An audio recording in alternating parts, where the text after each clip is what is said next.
a great opening night of the tournament, the round of 64. That's Ben Glaze, Ryan Elke. I'm Anthony Bellino. This is X's and Bros on the Michigan Sports Network. And Michigan really the epicenter of the tournament. Both of our teams, winner, chicken dinner. And what was most important was the Oakland Golden Grizzlies. Campy's crew survived and advanced, knocking off Kentucky. The voice of the Golden Grizzlies, Neal Ruhl, joins us. He's super scintillating, sensational. Neal, what's going on? Good morning to you, my friend. How are you, partner? Anthony, what's going on, man? What a crazy 11 hours, 12 hours this has been. Oakland University is the epicenter of college basketball right now. The Oakland Golden Grizzlies. Hey, the tournament doesn't start until somebody has the big upset, and this year that's the Oakland Golden Grizzlies. The brackets are busted. How much sleep did you get last night? Have you slept at all? Yeah, I got. I would say I probably got about 4 hours. Greg Campy, our media team, our ops people, they got a little less. Let's just say it like that. Wow, it's sensational, right? Like, so let's go through the game. We had a coach on that joined us yesterday from Ohio University. He actually just got off the phone with us. He called in just to say he told us so. But he was talking about Jack Golke, right? And he's like, look, Oakland, they can shoot it. They got this guy. This is his name. You need to know about him, blah, blah, blah. And when you know, Jack became a March legend. He looks like he might be teaching science class later on this afternoon, but first he's got to go get some buckets. He shot the lights out, man. When you're there, you're calling the game, and you start to feel like, okay, yeah, no, this guy's on fire. What's going through your head as a broadcaster? It's different for me because I've seen him do this before. He's gotten on heaters before. Like he's the Division II transfer that came in.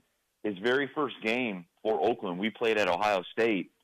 He made 6 threes and scored 18 points at Ohio State. And, the next game we played at Illinois, and he had Terrence Shannon locked on him. And Terrence Shannon wasn't giving anything up against Jack. And I was talking with Jack when we were on the bus on the way home after that Illinois game, and he's like, I've never seen somebody defend like Terrence Shannon, and so he ran the gamut of everything all season long. But it was nothing new. Like it was another day at the office.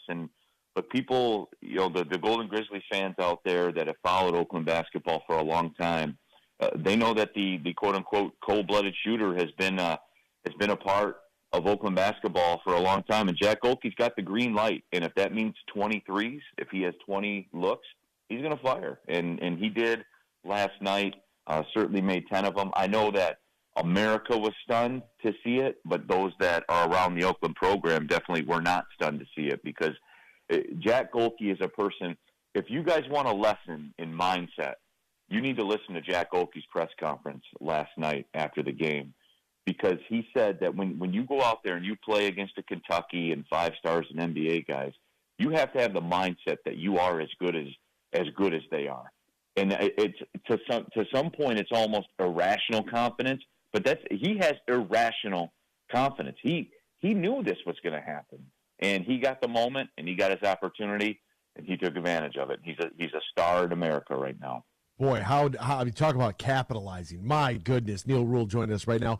Neal, I'm a huge fan of Greg Campy's because he just seems to get it. All right, and a lot of coaches don't, and some coaches do. And the guys that do, you spend enough time around the game. He's great with the media. He's great with the public. He's a likable, fun-loving sort of character here. He was losing his mind there at the end of the game with about 10 seconds left. He's telling his guys, "You got to get out. This game isn't over." Right, poor guy's all stressed out. Afterwards, when all the dust settles, how happy were you for him to jump over this hurdle and take Oakland to the next level?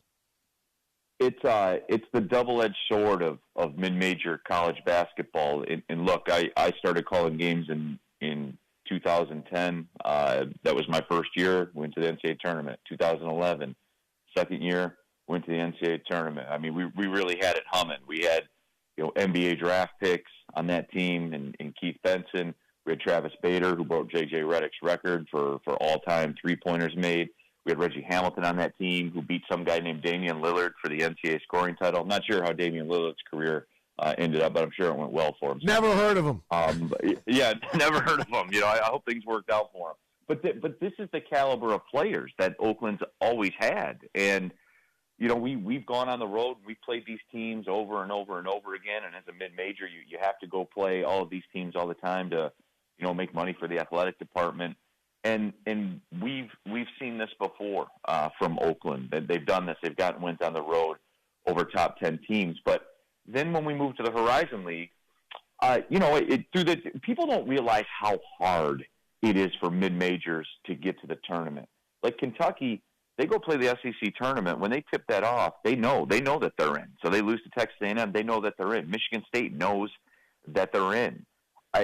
For Oakland and all the mid-majors, I believe there was, what was the stat, like 32 or 34 conference tournaments. 21 of the regular season conference champions didn't win that conference tournament. That's how hard that is to do, and that's what you're judged by.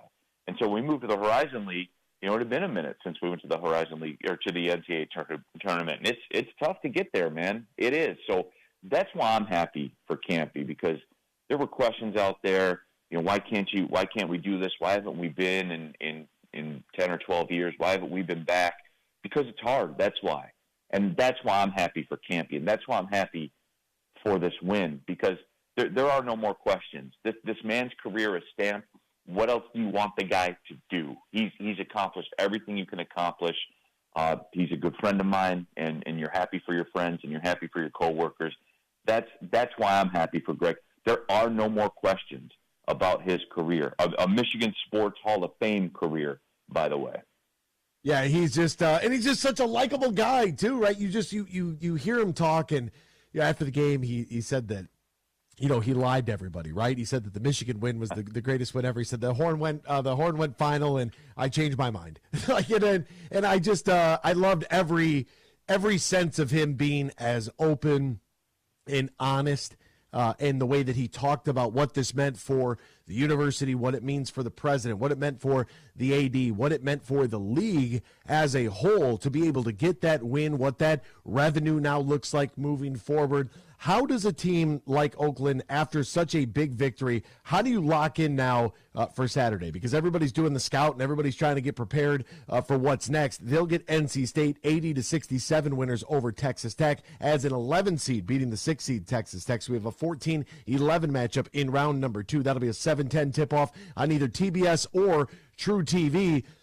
How do they go about managing that? What's the next day and a half look like for this club? Well, it was business as usual for the coaching staff. Our coaching staff went to work. Our video guy, Jack Kramer, got in the lab, and he was cutting clips up. Bobby Naubert, our assistant coach, he stayed behind through all this madness. Mike Covington, who's an Oakland alum that played for Greg Campy's on the staff as well.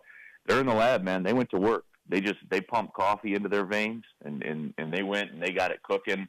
And I'm actually on the road. My roommate's the director of operations, Colin Shannon. He's got to go to work. You got to plan the extended stay. You got to plan all the extra meals. You got to plan the travel arrangements, all of it. The ops meetings with the NCAA. I mean, it is crazy. And as great as that win is, and as much of a challenge as Kentucky with all those NBA draft picks and 5-stars, as much of a challenge as that was to get that win. This is even harder because you have the eyes of the nation on you, and everywhere across America wants time. Trey Townsend, Good Morning America, I want Trey Townsend on the show, and Jack Golke's doing the Pat McAfee show. I mean, they are stars. They are stars in America right now. But there is a basketball game tomorrow at 7:10 that everybody's got to lock in for. So, if anything, Anthony, it gets harder. That's if you can believe that, but that's the way it is. But you rise up and you do it again. The story of Trey Townsend, and Coach Campy had talked about. He hopes that CBS would tell that story, and being an Oakland guy and coming from the state of Michigan. Both of his parents played in Oakland. If you're in the state of Michigan and you got that, that D1 talent, you're either probably thinking Michigan State or Michigan, and he wanted to go to Oakland. And it's just a sensational story where in that game, like, you got to get physical. And Coach Campy said it. We had to get physical. And Trey Townsend, second half, like, he went to work. That's what he does. What a blessing he's been. No, absolutely. And you said it very, very well. I think the signature moment of his career so far at Oakland was that fadeaway jump shot along the baseline over 3 defenders, 2 of which were 7-footers. And that was Trey Townsend, and that was Oakland. He went right into the teeth of maybe the most historic college basketball program in the history of college basketball. And Trey Townsend went right at them and scored.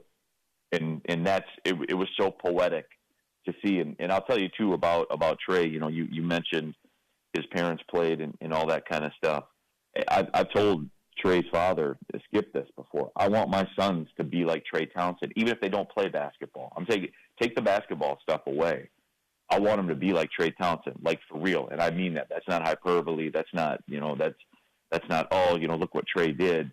No, that's actual fact. I want my children, my sons, to be like Trey Townsend, taking the basketball out of it. He's a great dude. He's another one. You're so happy for him to see him get his due in this big moment. It's you can't have any higher praise than that, right? I mean, that's because now you're talking about the character of the individual and what a reflection that is to his mom and dad, how proud they must be to have someone like you referencing their son as a role model, as a person that you want your children to grow up to be. Man, that just speaks volume about who he is. No, it certainly does. And then, you throw in the basketball stuff too, like you talked about. And I know that state of Michigan sports fans aren't conditioned to hear that kind of thing, but that's where he wanted to go. There was no doubts. And, he was Oxford High School's all-time leading scorer. And what a magical moment for him and what a magical moment for the program. Now, as we look forward, you mentioned I like that behind-the-scenes look, right? Director of Ops talking about meals, talking about what about an extended stay? People Where don't do we realize go? it. They don't know. People don't know what they don't know, but it's not. This is a large operation. How many people you guys have on your travel party right now? Well, there's extra on this one, because staff came down and stuff like that. But for like typical basketball road trips, we're right around the mid-20s. By the time you put in players and coaches and training staff and ops people and everything like that. So typically be around the mid-20s. This one was a little larger operation. And did, too, want to shout out the Golden Grizzlies fans. They mobilized down here in Pittsburgh. The team hotel lobby, the send-off that they gave, the lobby was packed. When we got back, the lobby was packed. The hotel bar was overflowing, if you know what I mean. Mm-hmm. And Golden Grizzlies fans were having their moment, man. And that's what I'm happiest about for the program. For this was their magic moment. This was the signature moment. And there could be more, if you know what I mean. Was Neal Ruhl at the hotel bar last night celebrating with the Grizzlies faithful? No, we had a meal when we got back. We had to get to work. I had to crack open the computer and start to get started on NC State, and we'll finish that operation up today in between interviews. And I got a lot going. I can't imagine what it's like to be Greg Campy or Trey Townsend or Jack Golke right now. Even I got a lot of things going on, so I can't imagine what their calendar's like. Are you going to do your? Anthony, yeah. I feel like you right now. I feel like a star. Are you going to do your afternoon show today from the site? No. We got practice and everything like that. So I got some people filling in for me on that one. So I have an excused absence. I was supposed to be on the television call for Detroit City FC tomorrow night in Detroit as well. They gave me an excused absence as well. So I'll be back with Detroit City FC on TV next weekend. Maybe. We'll see. Hey, permission slips galore. By the way, since we're here, might as well promote them a little bit, right? We got a lot of love for Oakland. Detroit City FC, you just mentioned the TV deal. This is massive for the club. Yeah, local CBS in Detroit. I believe April 4th, whatever the first April is on Saturday. That game has been scheduled for local CBS in Detroit. So, that's big network. The same station you watch the Oakland Golden Grizzlies beat the Kentucky Wildcats. You can watch Detroit City FC on the first Saturday in April as well. So, big things going on. I only cover winners now. Come on now. That's got to be in the contract, right? We got to win at least 70% of our games, or I'm not working here. I'm not doing it. So. Man, Yeah, it's absolutely. awesome. It's awesome. I love it. I love the story, and I'm happiest for the people that are involved. Because if you could take us into the arena, what that was like this year, especially at the end of the season, you know what it's like working in the mid majors. You've been to some of these arenas. You travel around. I've worked in the MAC for 1,000 years, and it's like, look, you go to Muncie, Indiana on a Tuesday night. There's like 5 people in there, and you're related to half of them, right? And it's like, okay, so we got all our friends and family. When you start to build that momentum, your program starts to win. You start to see that support. Man, that changes the dynamic, not only of that particular game and that particular season, but also for your ability to recruit down the road. No, no doubt about that. And that's even a wider net now with the transfer portal. I mean, like, look, let's cut the crap, dude. It's time to stop dancing around that. That's a part of college sports now. And I believe, like, the transfer portal has leveled the playing field in college sports also. And it's one of those things where that's where this will help you. I'm sure that the coaching staff probably got a couple of players from across America that were like, hey, I want to be a part of this. So we'll see how that all plays out. And yeah, man, I mean, you can't buy this. This is incredible. And who knows, Anthony? Maybe there's another couple of glass slippers that Cinderella's going to put on here. We'll see. Well, I'm excited. I'm excited for everybody involved, Neal. I'm excited for you. There is. I can't even imagine what that's like to be able to call games at the NCAA tournament level and to have that kind of success and to beat the program that they just beat. I'm just happy for everybody across the board, including you, my friend. His name is Neal Ruhl, the play-by-play voice of the Golden Grizzlies, and you can find him in Detroit City FC, and you find him on Pistons broadcast too. Our Detroit's Best of Detroit for the play-by-play. He was the award recipient for that as well. You can find him on Twitter at Neal Ruhl. Neal, my friend, thank you so much for your time this morning, partner. Eventually try to find some sleep and kick your feet up for a minute, okay? No, sleep is for the weak. We're going to keep it pushing around here. Anthony, anytime, man. I love being on your show. Big fan of yours as well, my friend. Well, thank you so much, man. Have a great day. Go Grizzlies! Yes, sir. There we go. That's Neal Ruhl, and it's man, it's all.